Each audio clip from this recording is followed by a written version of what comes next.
Ratusan rumah di dua desa yakni Desa Tanjung Dalam dan Desa Dawas terkepung banjir bandang. Banjir disebabkan intensitas hujan tinggi beberapa hari ini, membuat Sungai Dawas tak mampu menampung debit air dan merendam pemukiman padat penduduk.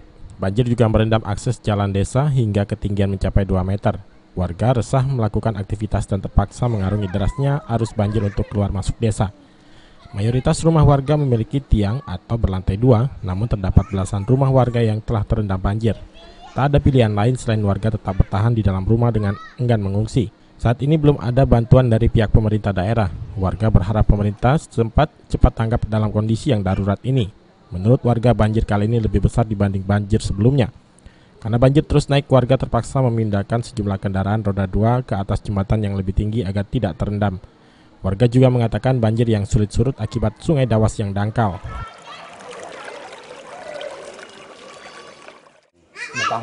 Rumah panggung, tapi masih terendam nih Pak? Masih terendam ya. Ini dampak apa nih Pak penyebabnya nih banjir?